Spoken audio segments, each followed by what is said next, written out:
Okay, this is the Game is 100 here with a video, and this video I'm going to be talking about Hulk Hogan.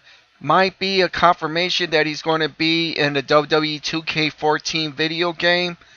Let's get started. It's being reported that the possibility of Hulk Hogan could possibly be in this game.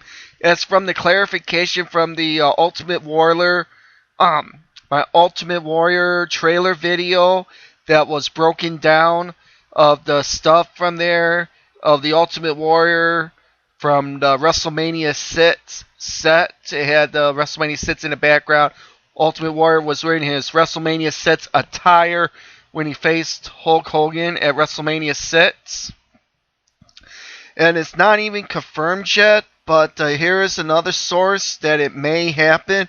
I'm going to post a link in the description box for this for you guys to have a look at from WWEgaming.com. They're reporting on this, and there is a website for the an article posted on IGN Spain website about the WWE 2K14. You want to look at it, you're going to have to use a translator. You want to look at this for yourself.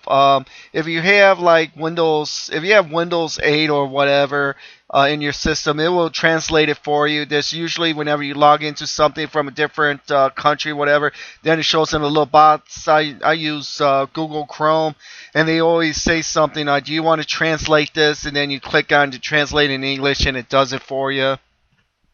But this is what they're saying in this. From the translation that they have it on their website, it says, with a bit of insistence, we have managed to know that there will be possibility of recreating historical moments of wrestling, including a WrestleMania 6, which some of you will remember. But this is an information that in 2K they will save themselves for a while. It looks like the WWE is going with the golden age of the WWE in this series. Like last year, they did the Attitude Era.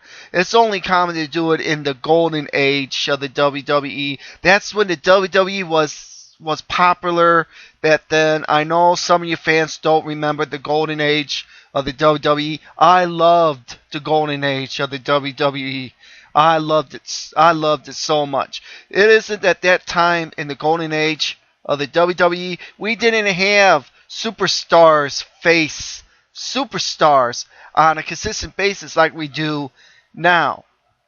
Back then, we had superstar versus superstar matches only on a specialty of on a Saturday night's main event or one of the big 4 pay-per-views, and sometimes they would have a big match, sometimes on WWE Superstars of Wrestling or Wrestling Challenge or one of those programs that was like to be an hour long. But basically all they did was basically they had mid-carders and upper-card talent facing jobbers basically back then. They also would do all the interview segments.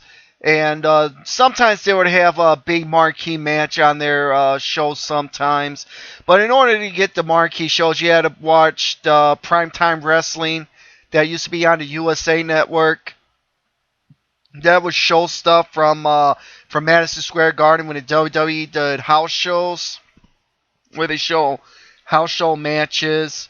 Like I said, the only time that we've seen superstar versus superstar matches was on either watching pay-per-view or Saturday night's main event. Those were the only time that you could watch superstar versus superstar matches. So anyway, that was that in the back of the day. That was the golden age of wrestling. That was a good period for the WWE at that time. The WWE was getting so popular at that time. And it's only proper fitting that they would do this. And Hogan should rightfully be in this game. I know you guys are saying that Hogan is contracted with TNA, but Hogan can still be in the WWE game. Hogan can give away his use of name, likeness, or whatever for the game. He was in the WWE All Stars video game. When that came out, he was in contract with TNA at the time, and Hulk Hogan was using that game in the All Stars. So the WWE can use Hulk Hogan's name likeness because I believe Hogan signed a 20-year deal for using like the name likenesses and everything else because Hulk Hogan owns the rights to his name. He owns the copyright for everything of his from wrestling, like Hulk Hogan, Hulkamania, Hulkster. Hogan owns that right because he won a court case back in 2004, 2005 when he won his court case to acquire the name Hulk Hogan. So Terry Bollea owns the name Hulk Hogan. So Hogan can be in other projects outside of TNA because even though Hogan is in contract with TNA, he can still have his name and likeness is being reported. Why do you think in WWE programming that they mention Hulk Hogan plenty of times on WWE programming and he's in TNA? So anyways, this is just a little bit more of a clarification. Hopefully Hogan should be in this game. I'd be vaguely disappointed if this doesn't happen. We'll see what happens with this as the later months come on. But this is just being a confirmation of sorts. So you guys can look in the description box for this article that I'm going to post. This is The Game Is On 100. I am out. Later.